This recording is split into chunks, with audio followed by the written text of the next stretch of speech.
Represento las calles de mi tierra. Mi bandera, ay, mi bandera. Puerto Rico y todos los latinos. Sonamos, sonamos donde quiera.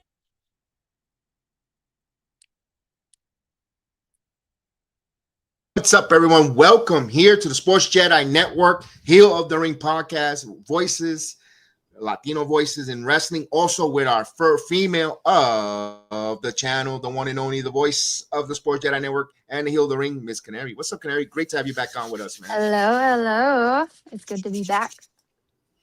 All right. We had a spooky night last night in Halloween Havoc. It was a shocking moments, winners, surprises.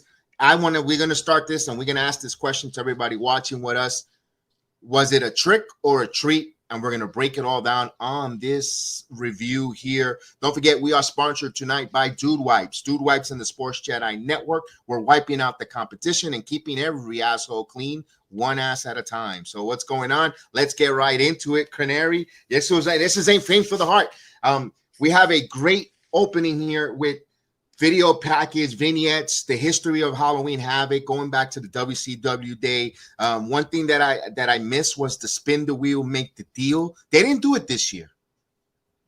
Yeah, that was one of the elements that I really do miss. Another element that I kind of really just missed the whole time and just leading up to Halloween Havoc is every NXT show, they would spin the wheel and people would progressively get more matches.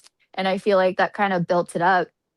And Shotzi was basically the face of it. So this year to not have her, it felt weird.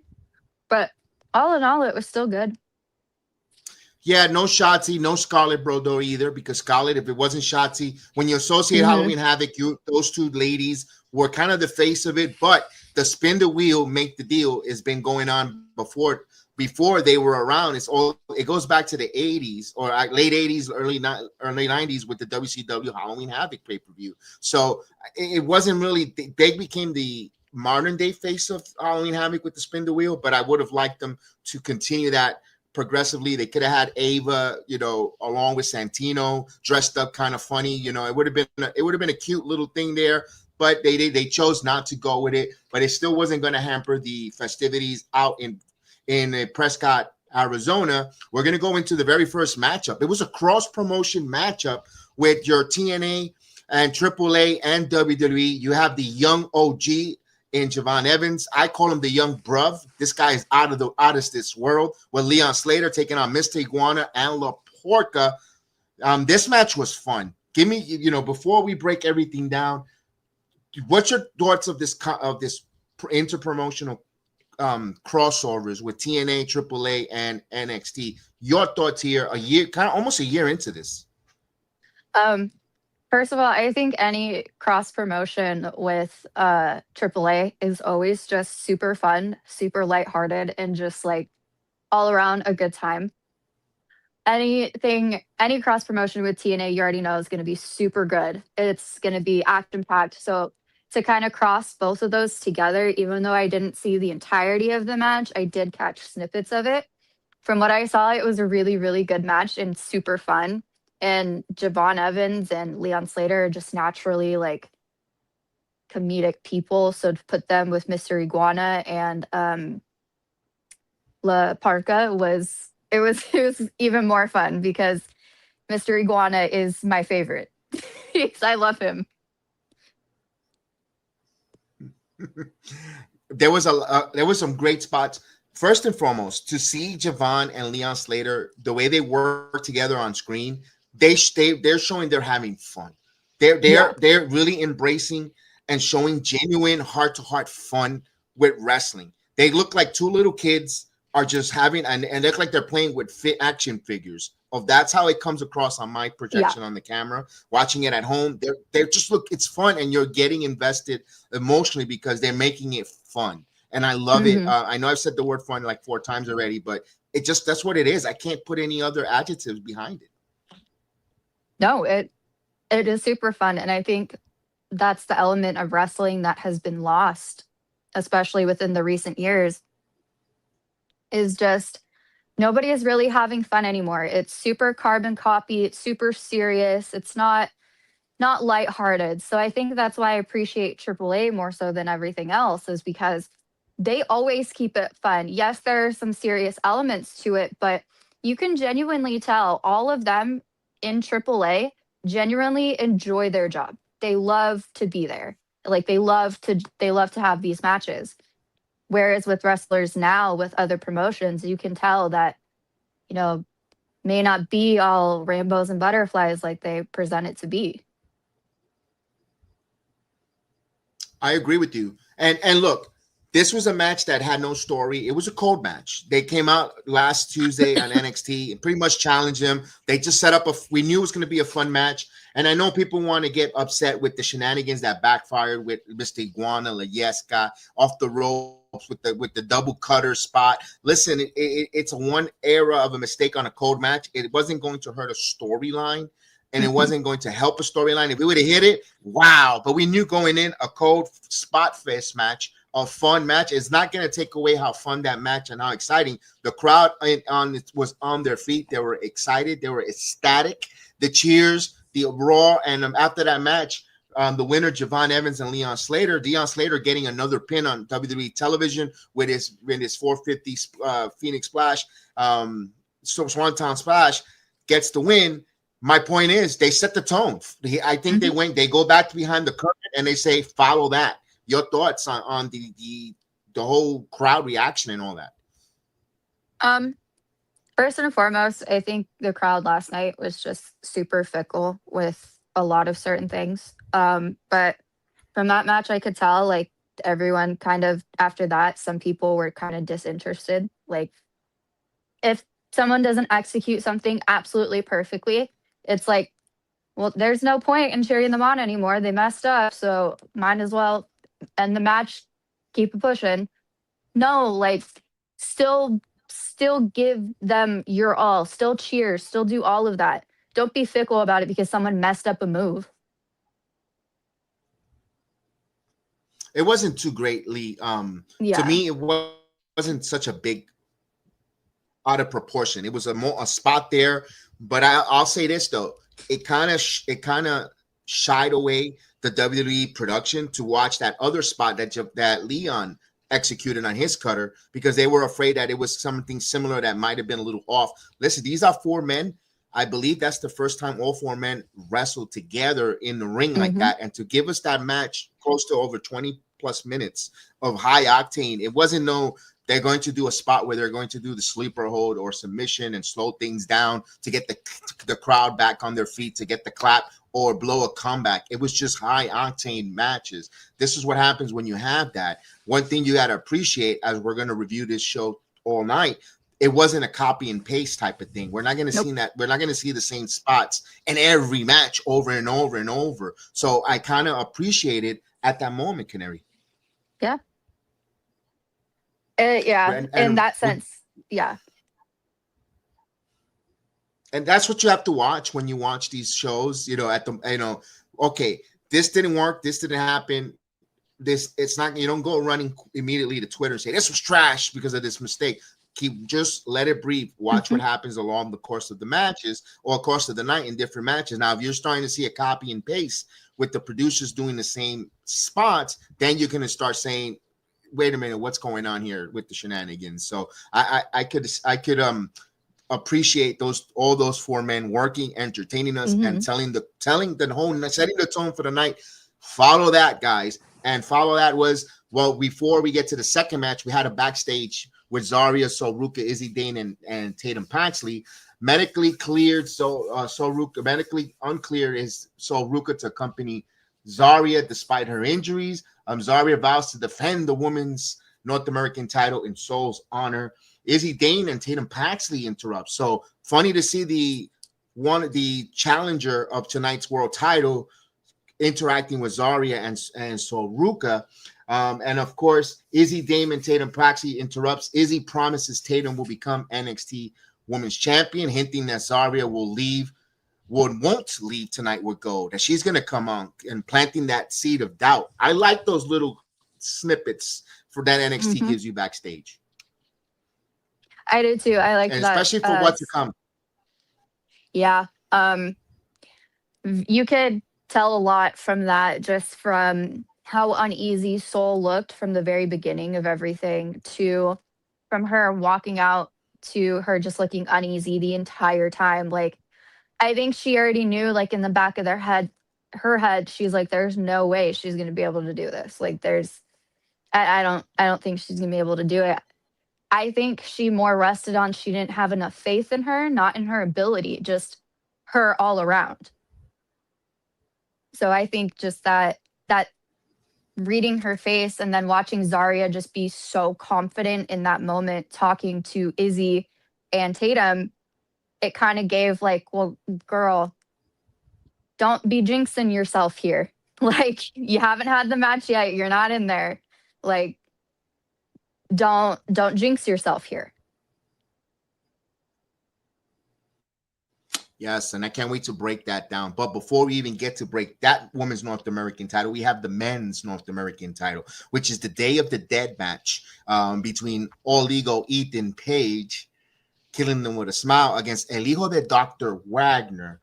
Brutal start, brutal weapons war from the opening bell. Wagner unleashes a chair shot, some moonsaults. He even did a coast-to-coast drop kick. But Ethan Page answers back with some trash can assaults of his own. The All Ego edge off the tables, the power bomb, a skeleton prop in the ring. Despite of all the Wagner's rally with a Frankensteiner, a jumping, a triple jump moonsault. But Page ultimately rips the mask off. What are your thoughts on, first and foremost? You know that's sacred not to touch a luchador's mask. Yeah, but Ethan Page gets there and he touched the boxes. One of the best heels. Just from somebody who knows like how sacred that is and how important it is to not rip something like that off during a match. Like, I was offended. I'm not gonna lie. I was offended. I was a little mad. I wanted to have Shawn Michaels come to the front and explain that. But I'm gonna let it go. I think all in all, he did so well. Like, even with my comment, even after the mask breaking or being like essentially ripped in half, he turned into Mr. Hyde. So I think like he did really well. He came up short, and Ethan knew how to kind of break him down. And he knew, I think, if he ripped the mask, that would kind of shake his confidence a little bit. Yes, he knew it would make him mad, but you could tell it shook his confidence a little bit, because he's like, oh, wait.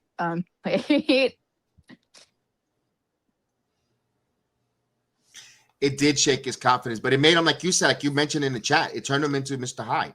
It just totally, he just turned into that persona, got that there. By the way, that mask, kudos to him. It was a throwback to Rey Mysterio's mask in Halloween Havoc versus Eddie Guerrero. So that was a good callback there on that mask there. I love that. And of course, he hits him with the powder in the face, and he hit him with the twisted grin through the table to retain the title. Ethan Page, let's talk about Ethan. Like him or not, some people might not like what Ethan Page has done, but he's doing his best work of his NXT career or wrestling career in NXT here. You could arguably say male wrestler of NXT in 2025. Yeah, I mean, I'm not like a super fan of him, but I'm not gonna take away credit where credit is due. And last night he really showed up and he really showed out. Like, that title, I feel like that title's made for certain people, and he kind of gives that title that little something extra, that little that je ne sais quoi, almost, if you will. So I give him props for that, and I give him props for literally continuing to fight with a busted open face.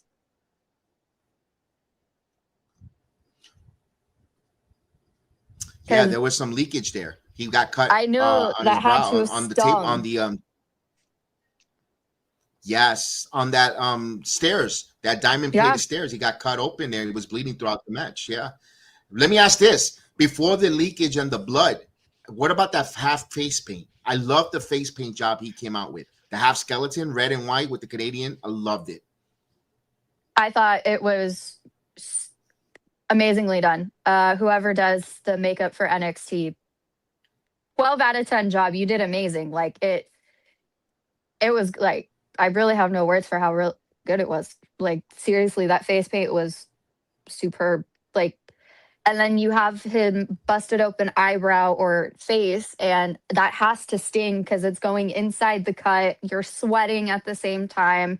You have dirt and sweat from your opponent. So like, props to Ethan Page. Like, you're slowly making a fan out of me, sir. You're slowly but surely. Don't quote me on that either. Hey, look, Ethan, like you mentioned, Ethan Page has elevated that North American title just because he's becoming that ultra heel that you want to defeat. The person who eventually takes that North American title from him, I hope that Shawn Michaels and the NXT brand and possibly the TNA brand does a great storyline where they fit the right character with where people could get behind. You know, Travion Heights was a young up and comer that you could have got because he was a Pan American Olympic wrestler that you could get behind. But to me, I'm gonna say this, and I'll say this on a limb. I will love Steve Maclin to be the guy to beat for that North American title for TNA. Steve Maclin, a former Marine. You know, he fought for our country. The storyline is sitting there to be the North. I know he's a TNA wrestler. I get it. Also, he also started in NXT, full circle moment. If you really want to make this collaboration work really strong, Yeah. Steve Maclin is the guy, man. Steve Maclin is the guy. The story is there, especially coming up. You know, I know it's not going to happen by Veterans Day, but Gold Rush was announced. You know, it's going to be a 2-week event at Madison Square Garden, November 18th. That's the day. That's my born day, of course. And then the following on the 28th, the week later, those 2 events are going to be phenomenally great. I hope, you know, some way, somehow, Steve Maclin makes his way there and wins something for the veterans against an Ethan Page. But I'm not rushing to take that title just yet off of All Legal Ethan Page, because he's just, where does he go from there? A lot of people think he might get a call up to the roster for him. Just let's enjoy. I tell everyone this with all the wrestlers, and we're going to say that at the end of the show. Just enjoy while they're in NXT currently right now, because once they go away, they don't come back rarely for a while. So enjoy them while they're in NXT right now. Mm-hmm. That's my say to everyone who likes the NXT brand. Don't quit to rush these wrestlers up, and I'll explain that a little later on. We have it backstage, Canary. This one was funny. This one was funny with a little seriousness at the same time. Backstage with a little tension in the locker room with Jordan Grace calling out Kalani Jordan's attitude, but Jinkies, I never seen just a buff-looking Velma. Holy moly, Jordan Grace, your comments and the Queen of Hearts, Kalani Jordan. One, I just think NXT doesn't really know what to do with her at the moment. So they're kind of just sticking her in different places. But to stick her back in the TNA title picture, I feel like would be a really good idea. Just because when she lost the title, she literally came to NXT. What was it, like a couple weeks later after losing it? So I feel like it would be a great full circle moment for her to have a piece of her home, per se, because let's be honest, NXT is not her home. It's just the place that she's living at the moment. Her home is TNA. So to see her back in that title picture, it feels almost full circle. And I'm going to be honest, Kalani as a heel just feels way too forced. Like, she's not, like, she doesn't seem like a genuinely mean person. And we all know that their heels or them are just amplified by 10, 20, or 100. She seems like a very genuinely sweet human being. So to have her be mean to people, it feels almost super forced and very superficial because it doesn't feel like her. Now, if they had her say something along the lines of, if you want to try to earn your spot to get this title, then sure, let's do it. But she's simply giving her a title shot basically just to shut her up and get her out of her face. Like, no. I feel like this could be executed a lot better. But all in all, that segment was very telling. I agree. You know, I agree with you. You know, thank you for saying that, because I didn't see it that that perspective when you mention you need to earn this. What does that tell you? What does that say to regardless the fact that Indy Hartwell lost that, but for trying to get a redemption story, similar to a Mike Santana redemption story. I want to see what's going on with Kalani as well. So I want to see how Kalani, puts Indy Hartwell through that ringer, Canary. So I'm glad you mentioned that. Here's the one thing though. They're having a match that they called it. They mentioned it's going to be this Tuesday on NXT television. Again, for Jordan Grace, if she does beat Kalani, let's put it this way, she did lose to Tessa Blanchard. What makes you think then? Do you think they pulled it? I know you're not a big fan of Tessa, but Tessa does have the last victory on Jordan Grace. What do you? I mean, it's going to make a sticky, messy situation in the knockouts division. Yeah. Do I feel like they'll probably do a cross with her coming over? Let's just say for argument's sake they do. I don't see that getting a lot of positive feedback. I see it be more of like a, how can we damage control this to where everybody kind of gets their moment and kind of stuff like that. I really don't know how to talk about her without being disrespectful almost. I'm going to be honest.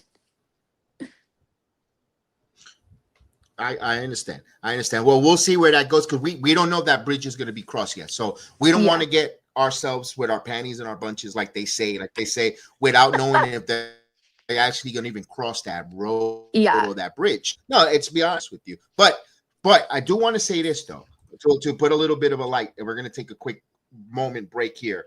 If your panties or your underwears are in a bunch, don't forget to go. That chili cheeseburger has your guts bubbling and a stinktastic dookie is about to destroy any nostril in a 1,000-foot radius. But the worst part is the embarrassment of innocent bystanders smelling your bathroom atrocity. If only there was another way. Dude bombs to the rescue. Drop your deuce. Stroll out of the bathroom with confidence. Walk around like your shish, tea don't stink, literally. Dude wipes are available at thousands of retail stores across the country. Next time you make a grocery run, make a detour to the TP aisle and stock up on Dude Wipes. It's your last chance to take 10% off the entire Dude Wipes lineup. Use code FRESH10 on your next order. Dude Wipes and the Sports Jedi Network channel, wiping the competition clean. You go. So don't forget, thank you to our sponsor, Dude Wipes. Make sure you're nice and fresh and clean, and you don't want to get your panties and a bunch of your underwear stuck up your ass. So, because Tessa might show up on NXT TV, but we'll move on that, Canary. We'll find out where it goes with that TNA division, with the Knockouts division. Listen, one thing I wanted to say about Kalani Jordan being the heel, it feels like it's being a heel for NXT.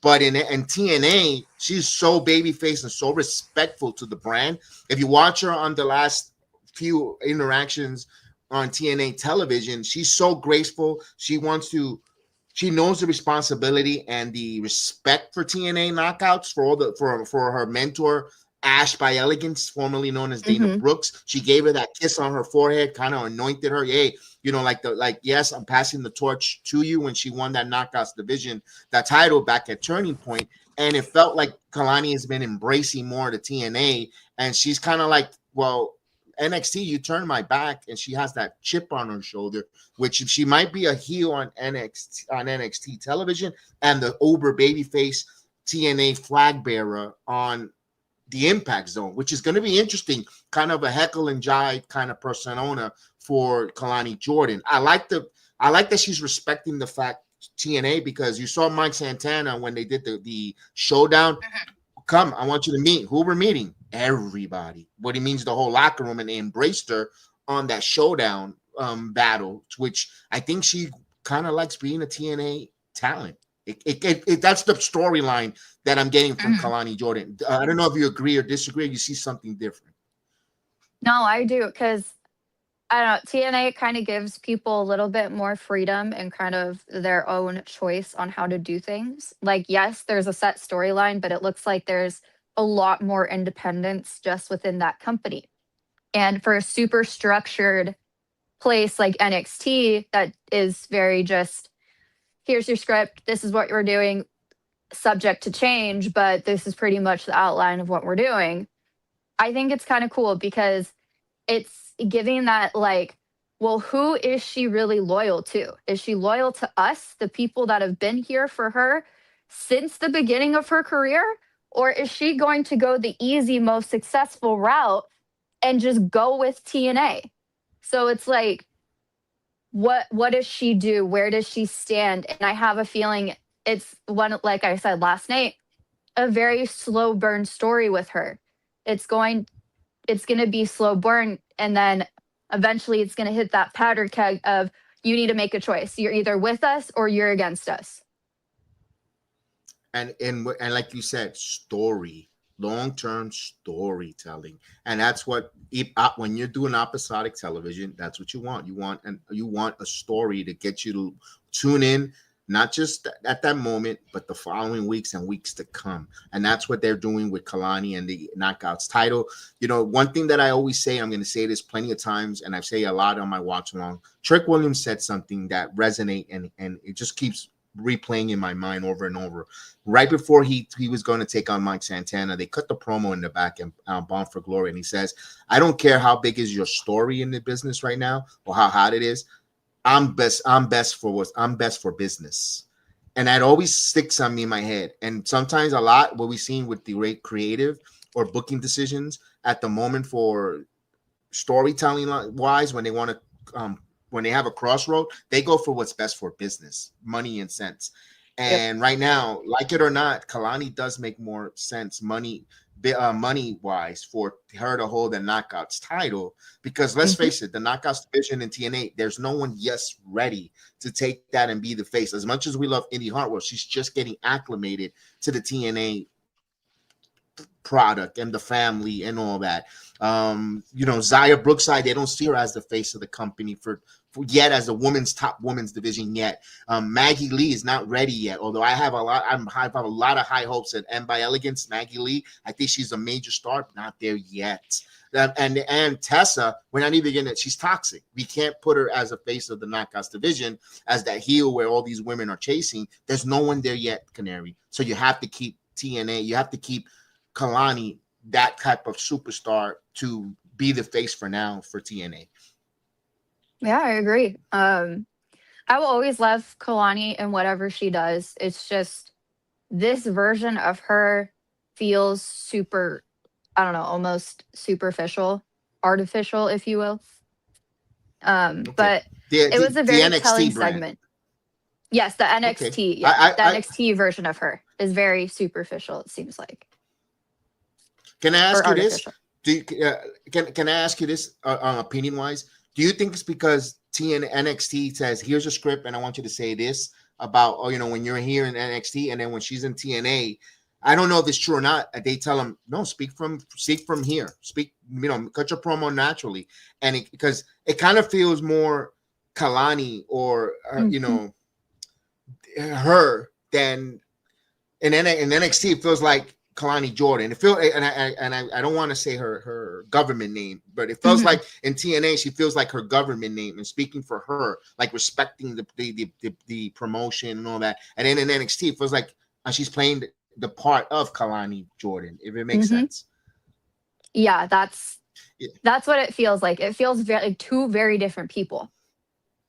Honestly, I've used this example a lot with this pay-per-view, but it has shown through a lot. It's like a Dr. Jekyll, Mr. Hyde type thing. Like, one feels real and natural, and the other is just like amplified and artificial and just scripted, and is like, here you go. This is basis of what you're going to say. You're going to say this. You're going to go with it. You're going to act like you were kind of listening to her, but then again, you're going to kind of brush off whatever she says as soon as you hear something that you don't like. And that's kind of what I gathered from her conversation with Jordan. Yeah, I think so too. Fair enough there. And this is the beginning of a couple segments with the women, because right after that segment they announced that NXT will be doing Gold Rush, like we mentioned a few minutes earlier, November 18th to 25th on the CW from New York City. both NXT, TNA, AAA, and Evolve is going to be included in all that. So you really have a super duper cross promotion in 4 hours of television time. So kudos there. And we get to the third match. We have Zarya in defending the honor of Zoruka for Zoruka's Women's North American title, taking on the one and only Blake Monroe. Let me go right into that, where we saw back there. Monroe targets Zarya's shoulder earlier. That was the storyline. Like you mentioned, and I know you're going to go, I'm going to give you in to talk about. You mentioned it throughout the watch along. That's what a way of beating an immovable object or someone bigger with or has a will to impose yourself, weaken a body part. And that was great storytelling on Blake Monroe, working the shoulder early, chanting a cold breaker on working the arm. And Zarya started a battle back with some suplexes, some spears, but couldn't shake off the injury until later on we see Zoruka pops her shoulder back in place, got her going, chaos erupted. And of course, we all knew the accidental spot there when Monroe knocks Zoruka off her floor, off her crutches. She capitalized it with a glamour DDT shot, not just on the outside, but also inside the ring, a la Ricky Saints. If you remember against Obafemi, hit him with a couple of DDTs to capture the title. We have a new Women's North American champion in Blake Monroe. I want to talk about what you mentioned on our watch along. You bought a Greek keynote, the psychology of the match and the way she worked on that shoulder. The floor is yours. Just the reason I know that is because being just a smaller person in general, you kind of understand, like, okay, if I look at this person and if I'm Blake, I'm just like, okay, well, she's a tank of a human being. There's no way, like, strength-wise, I'm gonna be able to beat her. So I'm gonna hit her in her most vulnerable part right now, which is her messed up arm, her shoulder. Kind of like, and that's why I said that her wrestling style reminds me a lot of Liv Morgan, is because Liv Morgan does a lot of the same thing, breaking down your opponent in their most vulnerable spot. Perfect example, that SummerSlam, she worked Rhea's like bad shoulder to the bone and I think popped it out again. And then we see her have to pop it back in. So and then getting in her head like that, even on Tuesday, and then having the back of her jacket even be like an ode to Sol Ruka, like for soul or whatever. She's constantly playing mind games. And in order to beat somebody who's bigger than you, you have to play on every single corner, every single like mode that you can to beat them. And that's exactly what she did. She went for it. She's like, her arm's messed up. We're going to go with that the entire time. And she dominated majority of that match.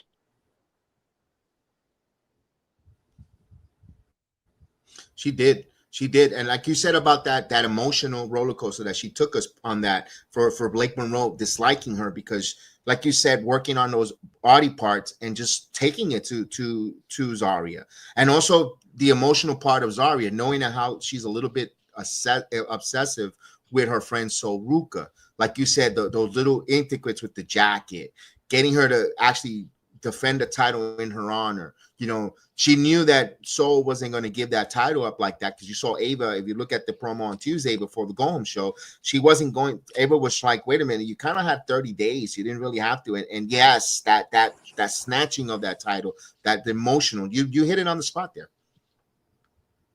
That's how, like, just looking at like the psychology of the character for Zarya, she was a loner. She didn't really have friends. She went into NXT with nobody. And then you have the first person who was ever really nice to you. You attached to them. And that's what she did. She attached herself to Sol. And she was like, you know what? She might be injured, but now I can kind of use this to my advantage. And you saw that tenfold on that NXT episode when she snatched that belt. Like, she could have very easily just asked Sol to give her the belt. Very easily. But no, she didn't do that. She full on snatched it out of her hand to where you can literally see Sol's arm go forward with it and then her like kind of toggle backwards almost. So And you could tell she was taken back by it too, because she was like, what? What? Excuse me. But Soul being herself and just being, as nice as she is in her character, it made sense that she didn't really say anything. And she's kind of just, again, a slow burn, because I feel like this is now going to set up for a really big feud with her and Zarya, to be like, well, I was your friend when nobody else was, and this is what you do to me. You had one job and you couldn't do it. You kept getting distracted. Yes, I'm very appreciative that you were worried about me, but I told you multiple times, I'm fine, get back in there. Like, that's what I gathered from that match, is like there was a lot of telltale things that are just gonna be very slow burn things going forward, and I loved that. Yeah, and I'm with you, because I was saying, as a preview or predictions, I was saying this is going to be one of the biggest story-driven matches that's going to, regardless of the result. It felt like a video game. Like if you were to put the title on Zarya, there was another quest, and if you go with Blake Monroe, there's another quest, and you as creative was going to choose your destiny and which road you were going to go with. And they went with the Blake Monroe winning the women's North American title. Now I said this, I want to see if when I saw Soruka pushed Zarya into the, I didn't even think about popping the shoulder back in. I thought, oh, she turned on her. Because you could feel one of the two ladies is going to be a turning heel on one another. We don't know who. Everyone looks, I've said it many times, it looks like it's Zarya. Her presentation, from her in-ring, from her entrance music all the way in, her look screams heel. But this is a day and age with Shawn Michaels and so forth. They like that shock and awe moment, viral moment, the reactionary podcast moment, where it might be Soruka. No one expects Soruka because she's an uber baby face. They want to take her to that next level to see if she could work at that major heel, especially if she's going to go to the main roster. If she's just uber babyface, she doesn't know how to garner heat. So maybe that's a slow burning situation that we're going to, she returns from injury. Like, you lost my title, and you know what, you were there for me, and she just turns on her. Whack, I lost everything. I have nothing to lose. I'm going after. And Zarya becomes a babyface, which I don't think is going to me, it's a shock and awe. I'm not going to judge it. I'm going to sit back and have an open mind, Canary. Yeah, I agree. I think that it's going to be one of those really well done slow burn stories, because I say this all the time, the best stories within all across the three promotions with WWE are the ones that you can put yourself in one of their positions and be like, okay, well, I know exactly how she feels because this has happened to me in real life. Like, even though, yes, separate fiction from reality, you get to resonate with one of them. So it feels real. It feels like you're watching two of your best friends fight it out in front of you and you don't know what to do.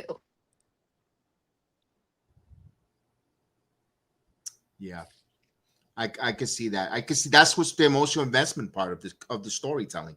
That's what, that's what a lot of stories hit. And again, I know we're talking about NXT right now. That's why, to me personally, and even Chris, we kind of identify with a Mike Santana being down and working and coming from the and Trick Williams for some people. Some of those stories that they getting back and getting cut from the NFL now and doing this and that, and taking on new challenges and growing. That's why all these different stories, I use those as examples why we fit. You said that about Soruka, the jealous, maybe Zarya's the jealous, overbearing best friend that just, I need a little space, and she takes it in the wrong way. And now a lot of times it happens. How many best friends have friendship that, I need a pause. I need to go away from him because it's too toxic.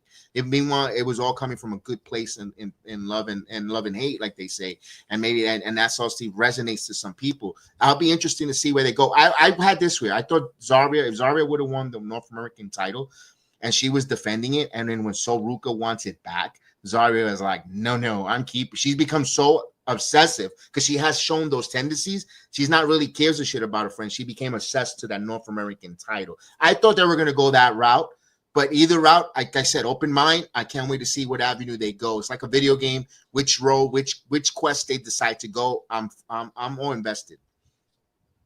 Me too, 100%. Like, it could go any way, and that's what I kind of love about this. And absolutely. And here's a interesting. They gave us back-to-back women's matches. The fourth match on the card was for your NXT Women's Champion, and they gave it to us here with the new Fatal Influence coming out, and of course Tatum Paxley accompanied by the Culling. Really good moment. But I wanted to talk about this before we get that. We had a backstage promo, a backstage segment with Ren Sinclair FaceTiming Charlie Dempsey, Kendall Gray, Carmen Petrovich. They were all eavesdropping. Lash Legend confronts Kendall. They're slow burning that there. It was woman heavy. They had the promo in between the two women's matches, setting up a match for Title Tuesday or this Tuesday coming up for Kendall Gray, the Evolve Women's Champion, which I was in attendance, by the way. That's the match of the year for Evolve. If you haven't watched Kendall Gray versus Carly Armstrong, y'all need to see it. I was there live in person at the Performance Center. Match of the year for those two women for Evolve, and even in the NXT Performance Center. That match was a banger of a match. Those two ladies, future bright. But they setting up a match for Lash Legend versus Kendall Gray. We'll find out. We'll talk about that a little later. But let's go right into this new. First and foremost, how did the new Fatal Influence come out looking to you with Lonnie Reed? I don't mean this to sound disrespectful in any way, shape, or form. And I mean this with all due respect. It felt like a very Temu version, even though it just felt very Temu. Even though there was one original member in there, like, it just felt, it's not it for me. It's not doing it for me. I don't like it. So I wouldn't be upset if they kind of broke up or disbanded. I wouldn't be upset. Me personally, I compare it to, I'm going to date myself, and I'm going to try to bring it back to something where the younger kids will understand. It felt like a Three's Company when they had Chrissy Snow and they removed her and they put Cindy. They changed that character. Or like when you had Steve from Blue's Clues and you bought other guy to come out. I didn't forget his name. And it felt like that. It's like, it's still Blue's Clues, but it was not Steve. And that's what it felt like, in my opinion. But Lonnie Reed, I'm going to tell you one thing. She does more in ring than what Jasmine Nix. Jasmine Nix was getting better. Yes. She was getting more improving wise. Yes, absolutely. But be honest with you, I got to give credit where credit's due. As much as people are not liking and we're not feeling her with that group, but I think she's a much more seasonal wrestler, better wise, because she's taking some risk, as we see during the match. To it, I'll get right to it. It was a little fast technical exchange, giving away to some ringside chaos with both fashions interfering, the referees ejecting all of them out. Inside, JC Jane has that fear, says, I can't do this without you. I didn't like that for a degree, Canary, because this is a woman who shocked the world by beating Stephanie Becker when no one gave her a chance. And then she went into at the UBS Arena pro Marsha Slamovich at home in New York City. That's her home city. She went into hostile territory and shocked the world again and won that NXT Knockout Champion. For her to say, I'm scared, I wish they would have not done that, or say she needed them to win. That's all criticism, because I think JC Jane is a badass, and I just didn't agree with that at that moment for her. I know you got to show some vulnerability, maybe in her expressions or her facials, but not verbally say it. I wish they would have not went there. That's just a minor criticism, Canary. Yeah, I mean, 110% agree with that. You can't push JC to be this I don't need anybody type of human being, the type of person that says, I don't need anybody's help ringside, but I won't say no to it. Like, you can't have her put that persona on and then in that match literally get in her face with the camera and have her say, and I quote, I can't do this without you guys. What am I supposed to do now? Like, you can't do that, because that sentence alone made her look so weak. it made her look very weak. And I think that sentence set the tone for the rest of the match. So they shouldn't have had her say that. Yes. And despite here an avalanche net breaker with a rolling encore still wasn't enough to the challenger Paxley. Paxley countered with a pump kick into a cemetery driver for a decisive, huge, major upset. We have a new NXT World Champion, and her name comes from Tatum Paxley. Listen, me watching Tatum Paxley come in from her days in Level Up, joining the Diamond Mine with Ivy Niles, then the Diamond Mine or the Creed brothers, and Ivy gets elevated, then put on with Shotzi and Gigi Dolan.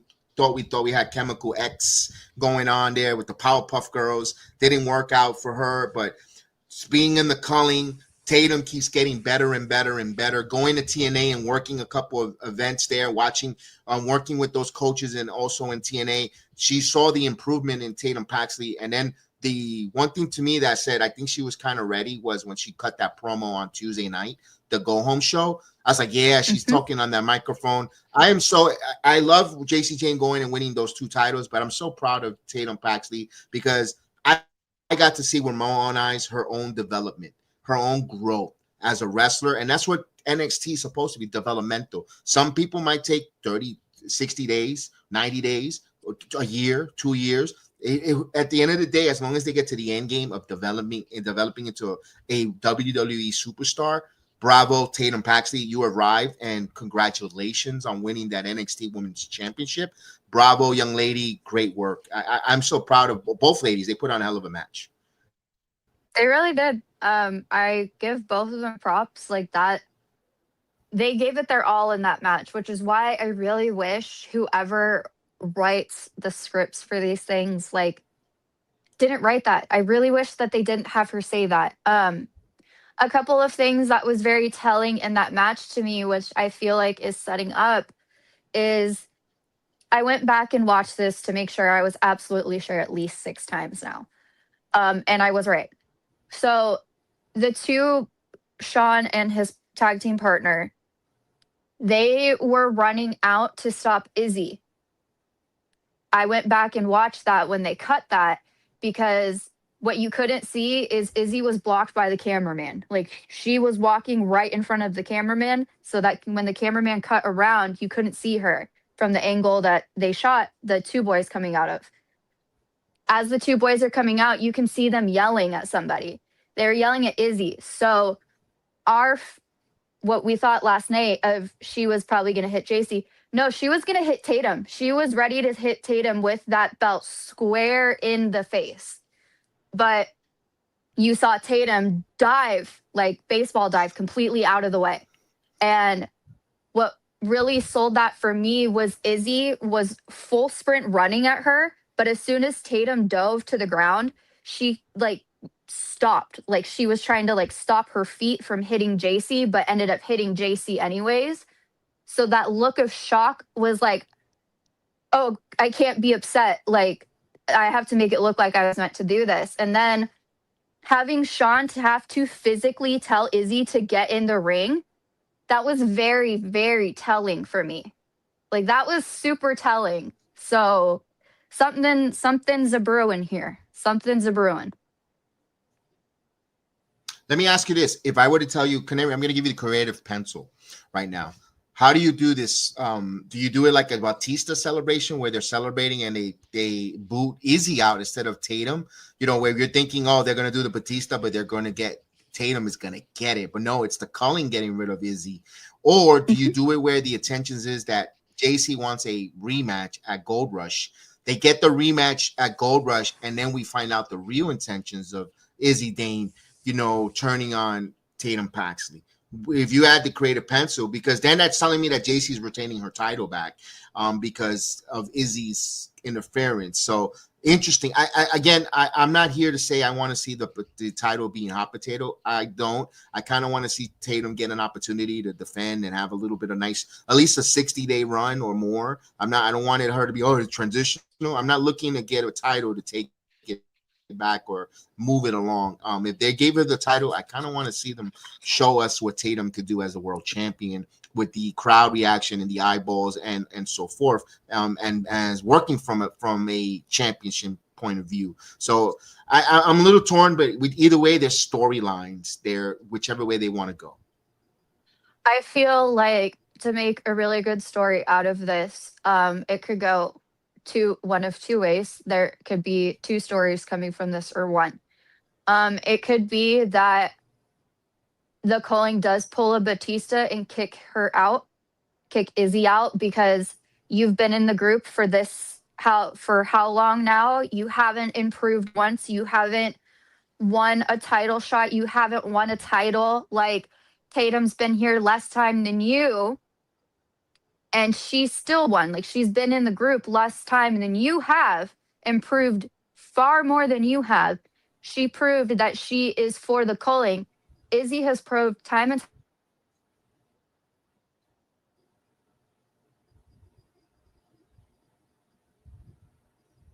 Absolutely. She's proved time and time again. Canary has a little bit of freeze there. She'll get back in a moment there. Let me And I could see them kind of pulling the whole Izzy, you are just for yourself, and you prove that time and time again. Because if she was really for the calling and she was really for Tatum, she wouldn't have given half the looks that she did. She wouldn't have to do as much as she's doing. And she wouldn't have to say, she wouldn't have been so jealous of Lyra. I think that's why she's kind of jealous of Lyra, is because Lyra has Tatum's best interest. Tatum, I feel like, and no human being is a pet, but I feel like Tatum is more of Izzy's pet per se, or that's how Izzy views Tatum, not as my best friend, like she has said multiple times. She's like, she is my little pet that as long as I'm friends with her, I pretty much have her wrapped around my finger, and she'll do whatever I want. And as long as she has that blonde-headed doll with her, I'm good. I'm solid. Like, I have everything in the bag. Well, it's like, no, you don't. The quiet, weird girl deserves to win too. And lo and behold, what happened? She won a title before you did. I like that, because here's the thing. What if they do kick her out Batista style, and now Izzy gives the motivation to enter the Iron Survivor, and she wins the Iron Survivor at Deadline, and she gets that opportunity to get her comeuppance against the Culling and Tatum Paxley at New Year's Evil. Right there, you got storyline and also intriguing for Deadline for stuff like that. I don't know where the fan reaction will be, because they really love Tatum Paxley. But for Izzy, if she's the heel that gets that heat, winning the Iron Survivor at Deadline, which is going to be in San Antonio, Texas, December 6th. So that's also a great number, a great show there. Get your tickets available in San Antonio. So that's going to be available there. And storytelling, where it goes. But here's my question. What happens to Fatal Influence? I've seen people want to elevate them to the main roster. If they just added Laney Reed is not ready for the for WWE television. Neither is the Fatal Influence, and not because they cannot wrestle. There is no way in hell that I have any confidence in the WWE, both Raw and SmackDown creative, to pencil these ladies in to give them television time. If you want to bring them up for that shock and awe, and then have them sitting catering, and then they get released, that's not what I want. If let them stay in NXT, let them reps in, and them at AAA. TNA as well, to do some wrestling shows. They could get some bumps and work. I'd rather have that than elevate them up just to make a couple of people excited. And then, let's face it, they show them on television. People are going to sit on their hands when they see them. I'd rather them be there personally. I don't have, and it's, look, they're going into right now, they're going to finish the year strong. WWE. They're going into Rumbles. They're going to War Games. They haven't even mentioned any War Game matches. So television-wise, they're going to be focused on War Games. Then they go into the Rumble season. Then on the road to WrestleMania, where are you going to fit Fatal Influence to introduce us to them and give them television time if you bring them up to the main roster? You don't. So leave them there. People are still booing. People want to see Fatal Influence wrestle. People still want to see them go. Keep them there. Keep them there. Work with them. I understand this is not for them to be lifers to be in NXT. I get it with all the, but there's also AAA. There's also NXT. Look what AAA has done for Lola Vice's career. It just continue to get more reps, more bumps to take and experience out on the mat, Canary. So I hope they don't rush Fatal Influence to make a few people online happy because they elevate them. I understand they want to get the better pay. I get it. But why get the pay for a couple of months and then you're going to be, thank you, we don't have nothing for you. We'll see you later for your future endeavors. That's not being a WWE superstar. You want to be utilized. You want to have a program. You want to be able to get going. You want to get people to be invested in you. But if they don't give you the television time or there isn't enough television time, can't do so much. So that's just me, Canary. I just hope they don't get called up to sit in catering. I hope and pray to God not. Look how long it was for them to use Kiana again after she came back from injury. Like, took them almost a whole year to use her. Like, and they just found a little niche for her. So I agree with that. Keep NXT talent in NXT as long as they can possibly be there. Because we all know it's not sunshines and rainbows on that main roster. If you are being moved up, you better hope and pray to God you resonate so well across the entire audience that they have no choice but to bring you back week after week after week after week. But it is very, very rare to find talent like that now. Look at Julia. She's rarely on TV and defending her. They gave her that title, and be honest with you, that title would have been more showcased with Chelsea. I hate to say it, Julia might be the better wrestler, but Chelsea's the more entertaining talent. And I'm sorry if I'm tuning in. I want my champion to be semi-entertaining, not saying Julia's boring, but yes, you have to have a certain amount of technicality to be a great wrestler, but like charisma.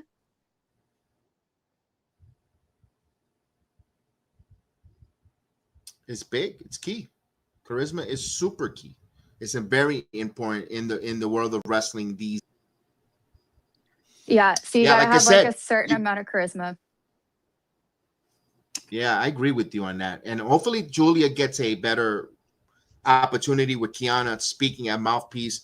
And that's why I kind of want to see the ladies hold off on the NXT circuit, working with the other ladies, getting them over. You don't have to job Fatal Influence or JC Jane, but get her. She has credibility if you work with other women to help elevate now for JC. We'll see where that goes there. Let's go into the Broken Rules match, a group that you're enjoying in the Challengers of Dark State, taking on the Broken Hardys. Delete. I think I got Jeff. Wait a minute. I think someone wants to say something. Where is he? No, he's not. No, he don't want no delete for me today. All right, your thoughts. Oh wait, we do. Here we go. Delete.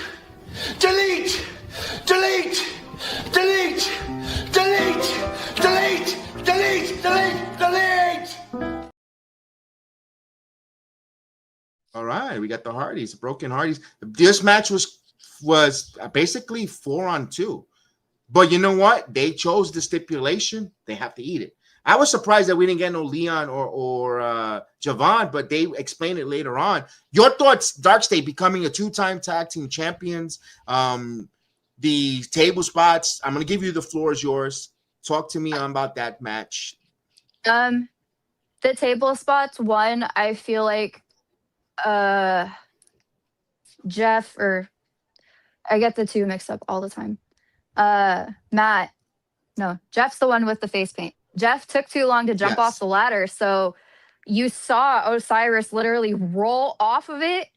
And I'm like, okay, Matt, you had all the time Jeff, you had all the time in the world to jump on that table. He would have been down for the count. Done. But no, you waited all the time in the world and then let him roll off the table. Personally, I feel like Saquon should have pushed the table a little bit closer to the ring, because you were right last night. You made a very good point.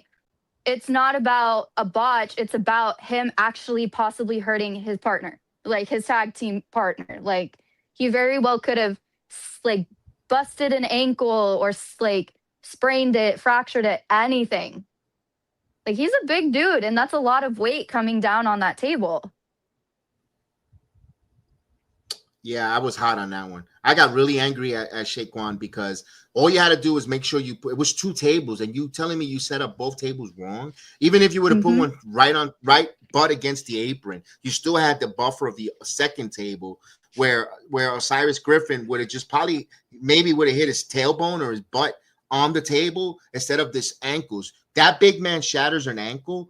This guy, he can't. He's close to a 300-pound big man. If he hurts his ankle, he cannot wrestle for, I mean, God knows how long. You want to protect your integrity. I was very hot at that on Shaquan. You should have make sure you protect your brothers in arms. And like you said, maybe they do storylines with Jeff Hardy saying, man, I'm not as nimble as quick as possible. That hesitation cost us the NXT champions. Like where they're kind of questioning, should they hang it up? Because he was a little too hesitant to get up on that ladder and make that swanton.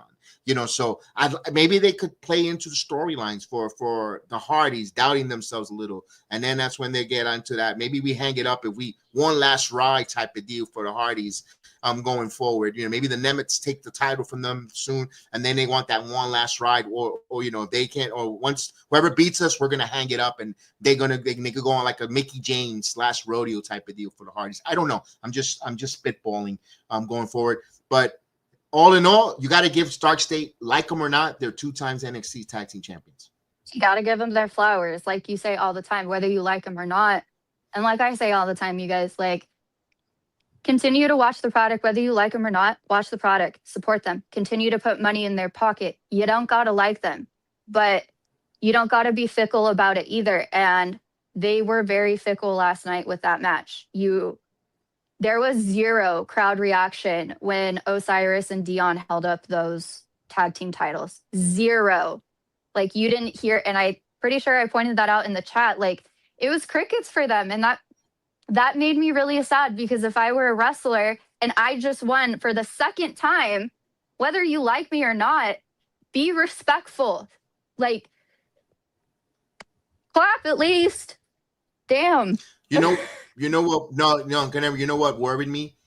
The silence. Right. I'd rather have the entire arena booing and saying they're bullshit or cursing. This is no good, or just loud displeasure than being silent.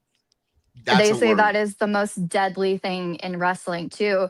You want one or the other. You don't want nothing, and they got nothing, which is very disheartening, because being someone that puts on 2 caps for these things, and, you know, if you follow these wrestlers online and like you follow their journeys, they work for this for years and decades at a time. And then when they finally achieve a goal or they finally achieve a dream, if their character isn't who you like even a little bit, well, you don't have to like the character, but you can like the person. You can like the human being. So like clap for the human being, clap for that accomplishment. You don't have to clap for the character. I say it time and time again, give credit where credit is due. And I always do that, whether I like a talent or not. I will always give credit. That's why I always give that bleached blonde headed man that wears that blue satin shirt and those white pants. I've always given him his flowers. I've always given credit where credit is due for him. So give credit where credit is due. And that is my one biggest takeaway from that match, is a lot of people weren't giving credit where it was due. I feel like even though the Hardys did do the respectful thing, shook their hands, you know, did all of that, I felt like it probably would have solidified it more for the audience if they held up their hands for them to be like, yo, good job. You know, take yourselves out of the characters for a moment and just be respectful and just shake hands or raise their hand, do that respectful thing, get the audience behind them. I think that's how I would have written it, just a little bit more, especially if I'm in creative and I know they're not really resonating well with people, or they're not getting that big of a reaction or one at all. I'm going to do what I need to do to make sure they get some type of reaction, whether it be a boo, whether it be a clap or a dark state chant, like something like that. Like, that's what I would have probably rewritten for them. Here's the one thing, you to a degree, I agree. They could have done it a little different as well, where you don't want them to raise their hand because you don't want Darkseid to be a baby face. You don't want them cheering. They get people who don't like them. They're just like, here's what they should have done. They should have went after the match, beat the crap out of the Hardys, all 4 members, to leave them to a buddy pulp, where then we see Leon and Javon had no other choice to come in and run in for the save, especially Leon, who is a ordinary Hardy. You know, he calls Matt Pops, as in, you know, just for love and you know, that's his wrestling pop.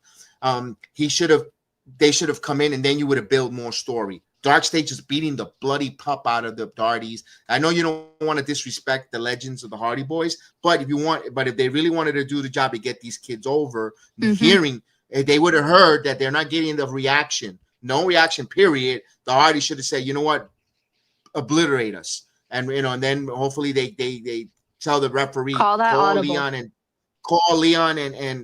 Javon for the save, and then they get their bastards, you know, beat. And they had enough time. They were on the Premium Live Event. They could have gave us that extra 10 minutes, because they could have shaved from the main event a couple minutes too. I think they could have done it, and it would have been I think it would have been set up really nice. Instead, you know, I think because I think they recorded that Javon Evans Leon segment already. So maybe they could have just said, we're not going to go with that. We're going to go with, you know, we'll have them interfere, and I don't know. They should have. They didn't. There wasn't some sharp thinking at that moment. But anyway, it wasn't terrible. It wasn't that sharp thinking where they didn't think about protecting Darkseid in the moment here. And it is what it is. And it would have, you know, this is typical Monday morning quarterback, like they're saying right now. And if they probably would have had a redo, I think they probably would have done that. Let them obliterate them. All 40 members. It will leave up to the tag teams for the lead. You know, they could do the 8-man tag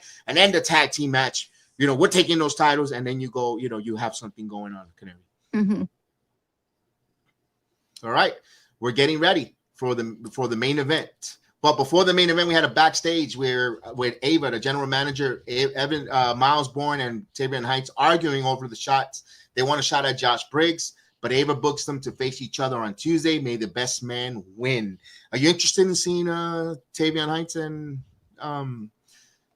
Miles Bourne? Actually, because when I was doing Naju's show with him, his recap with him, I actually put Miles to be one of the people that should get a push or should be the face of the company in like the next coming years, because he has that charisma, he has that drive, he can speak on the mic. Yes, does everybody need improvement in all areas? Yes.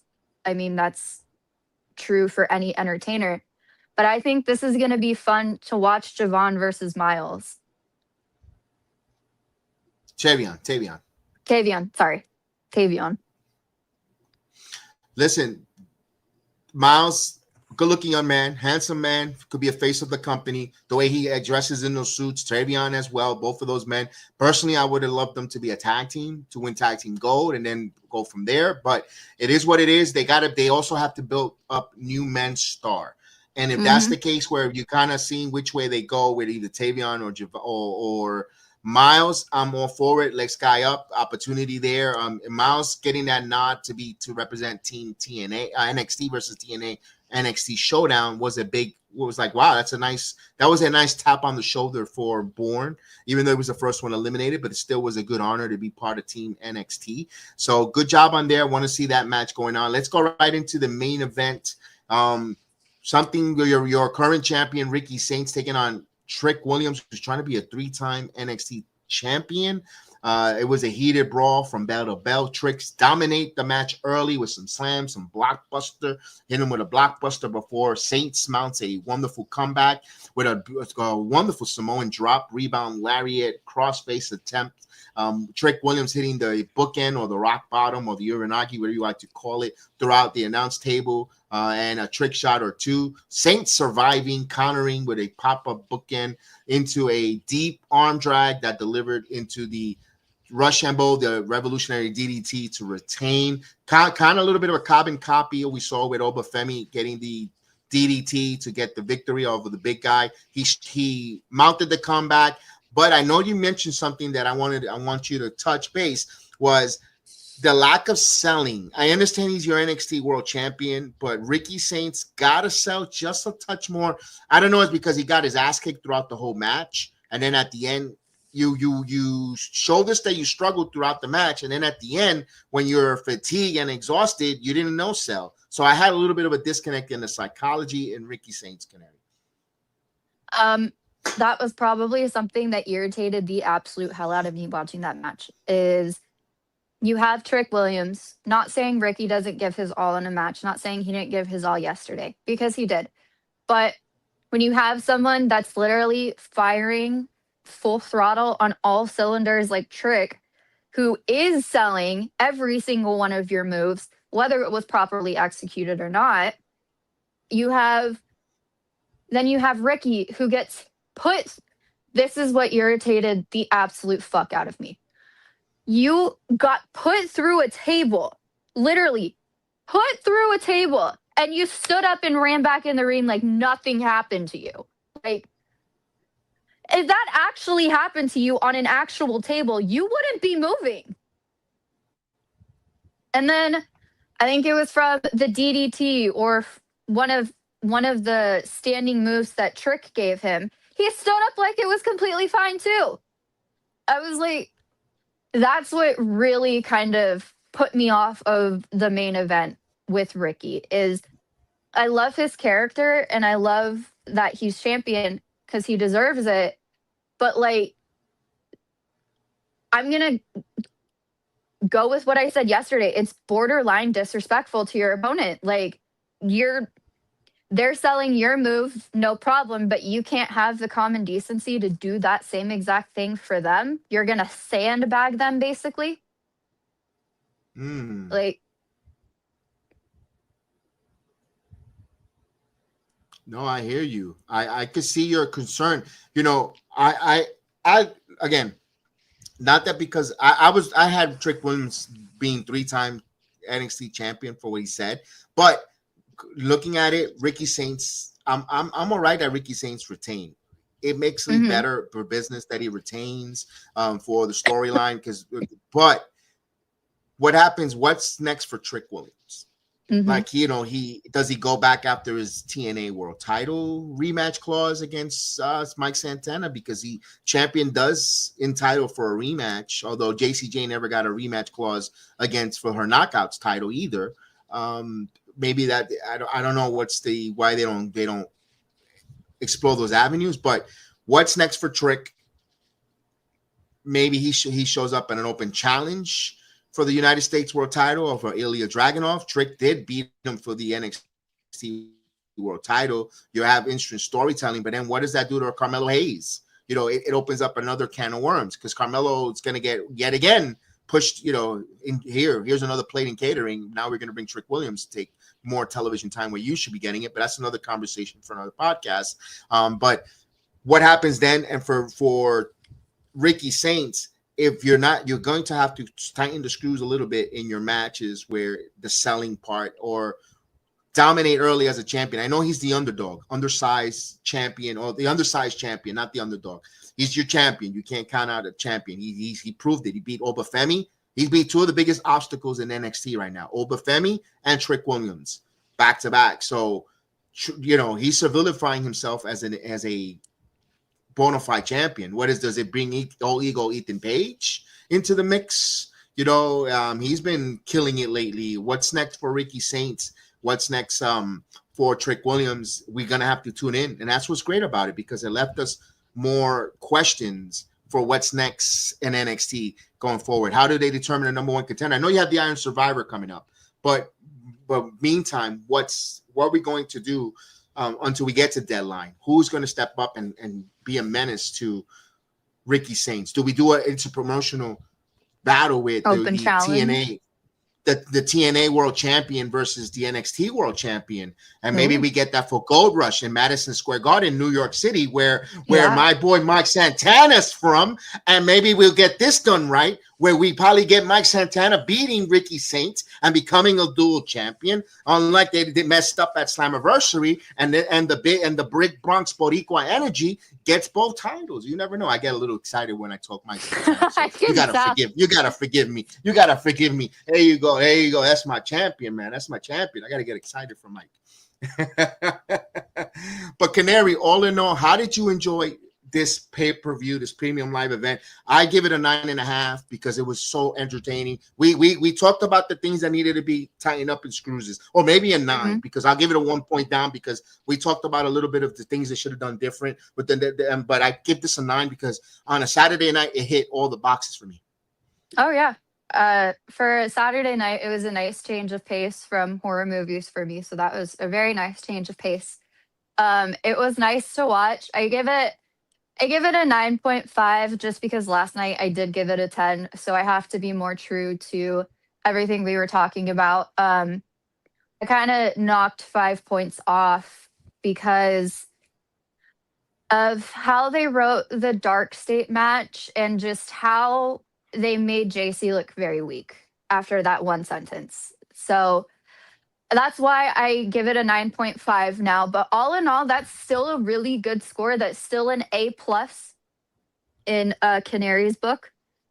That's an A, guys, I promise. It's an A in my book still. So really good job. I agree with you. I tend to enjoy it. Entertaining. This is one thing that I always tell everybody: storytelling for the episodic television. Tune in on Tuesday night. Man, speaking of that, it was a post-match with Tatum celebrating in the parking lot with the culling, while Izzy Dane dodged questions about her attempt on who she was going to hit, hindering a deeper tension ahead in the calling, like you spoke about. What does that do when they go off the air? You remember the last thing. Now I need to go on Tuesday to find out her explanation, where maybe a Sean Spears asked her, what really was your intention? After watching the videotape as cooler heads prevail after the celebration and the bubbly stops, now you start scrutinizing, and maybe we get some more details into the world of NXT for Tuesday night. And that's what you want. And that's why I got to give that a high grade that we gave it, Canary. That's my reasoning behind and our reasoning behind our grade. Now, this is our opinion. Now, if you're watching it, we could agree to disagree. And doesn't mean that we're going to be like other places insulting you and calling you names and calling or vice versa. We just agree to disagree. And that's our lenses and our eyes and our way we watched it. We saw that there, and we were entertained by NXT. To all the performers, all the talent, great job there. And I know people wanted to see a little bit of some more AAA interaction, but they had AAA was in Ciudad Mexico. They had Heroes Mortales, that means Heroes and Immortals. They had their show. I actually stood up late and watched a little bit. Really good show. I really enjoyed. The Wyatt Six makes their appearance. They attacked Pagano and Psycho Clown at the end of the match, because they had an open tag team open challenge. You had NGD, they're a group, and they came out and they answered the open challenge. They were defeated by the Clowns, and out comes Nikki with the blood in her mouth, and Nikki Cross. That was an awesome visual. Last night I was like, that was cool. Beautiful visual there. Giving you a paraphrase, Vankingo, hijo de Vankingo, turned heel. He cut a heel promo. They didn't know that. Also, out comes a Grande Americano, who is, by the way, so over in Mexico. Chad Gable, you lost your gimmick. That gimmick is no longer yours. The guy cut a promo in Spanish on Halloween Havoc. Then he got in the microphone and went toe-to-toe in a promo battle, Canary, where hijo de Vankingo in Spanish. I'm like, holy moly. Great job there, I mean, he went pro-to-toe. He called him a little chaparrito. He called him a little midget, pretty much, a little person. He says, I'm gonna kick your ass, little person, and all this. It was great. I'm like, Chad, goodbye, Chad. Chad, when you come back, go right into your Alpha Academy and go after the mid-card titles, but you're not gonna be back as Grande. You're not gonna be a Grande. You're no longer Americano for you, pal. No more masks. Your days in the mask are numbered because this guy hits it. And then we had a great matchup for the Mega Campeonato. Before that, you had Lola Vice taking on Chica Tormenta. Lola Vice continues to work in getting her reps in Mexico, which is great. She's over with the crowd. She comes out. I mean, who's not going to want? I mean, those guys see Lola Vice, the way she looks. They're like, wow. Then they turn around and they see, they come on. I mean, said, no disrespect to the women of Mexico that in the arena, but I mean, you see Lola Vice is Lola Vice. But then you see Dominic with Dragon Lee. Yo, they put on a phenomenal match. They try to use the hammer. Dominic tried to use that to his advantage. The referee caught it, and then he just smacks Dragon Lee with the boot. He took off his damn boot and just whack him right across, and he gets the pin. He gets the frog splash 1-3. Dominic is over in La Ciudad Mexico and AAA. I mean, it was just a phenomenal look. And then you had Vikingo teaming up, and they made Dragon Lee kind of feel heelish because they beat up afterwards. And Grande Americano comes out and to the aid of Dominic Mysterio, and we're setting up a tag team match. Grande Americano and Dominic Mysterio taking on Dragon Lee and Hijo de Vikingo. I believe that's on the Friday before the 26th, if I'm not mistaken, or 27th before Survivor Series. And so interesting stuff. Great job there. They did a good job there for the AAA show, Heroes and Immortales, Héroe y Immortales there. I loved it. I watched it. Went to sleep late, but it was worth staying up for it. I tell you guys, if you could watch the replay of it, check it out. It was good. I want to end this here with Canary. This morning, must have been 3:30 in the morning in your time on the West Coast. A pair of shoes walking into the WWE. Who could it be?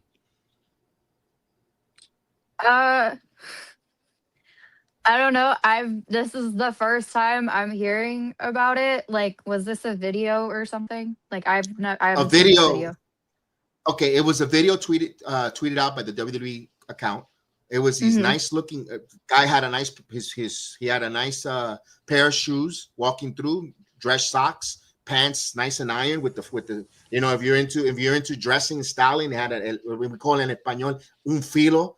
That it was nice and ironed beautifully, and he walked in with a lot of glamour and style. And you see the ankles, but the walking and everything, the strut was very elegant, classy. Who could it possibly? I think it's probably Gunther.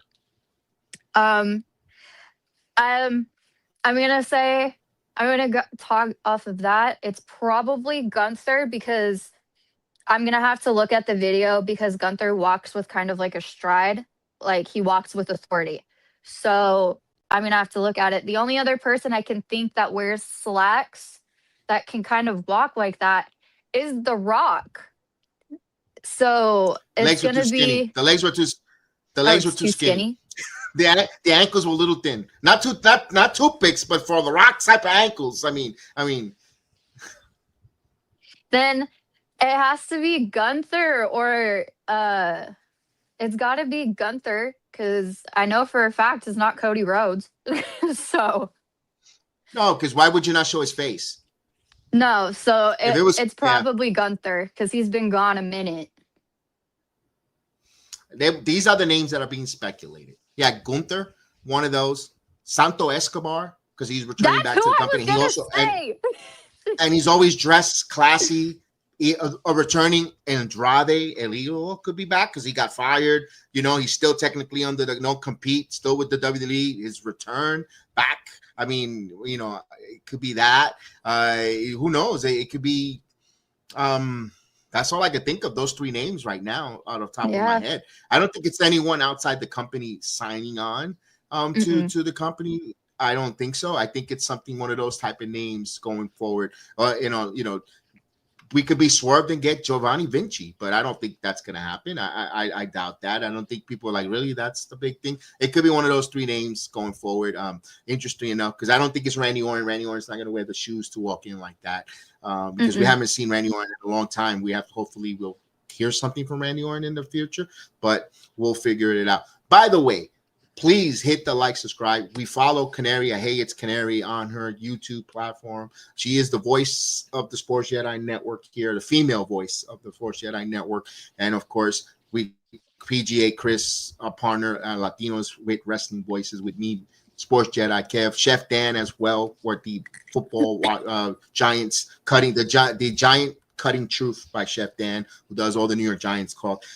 Canary, it's been a pleasure. It's been an honor. It's been awesome. Hopefully we get to review some stuff, with myself and Chris. We get a nice thing going on. This Halloween Havoc, I can't wait for NXT this Tuesday, and of course TNA forward. And of course, your final thoughts before I say run the outro. Honestly, the only notes I have, Sean, please make sure you go back and watch your product, like really, and these characters, and have creative watch what they do and watch what they say, and don't be afraid to tell your talent to call their own audibles if what is being written for you guys is not working. Those are my only notes. Those are my only thoughts. Other than that, everyone gave it their all. Everyone put on a really good show. They told some really deep, amazing stories, and I can't wait to tune in on Tuesday to see what happens. And likewise. So with that said, you guys have a wonderful night. Que Dios lo bendiga todo. Have a wonderful evening. And we'll see you next time here on the Heel of the Ring podcast on the Sports Jedi Network with Latino Voices, with our female voice, Captain Canary. Pasa buena noche. Represento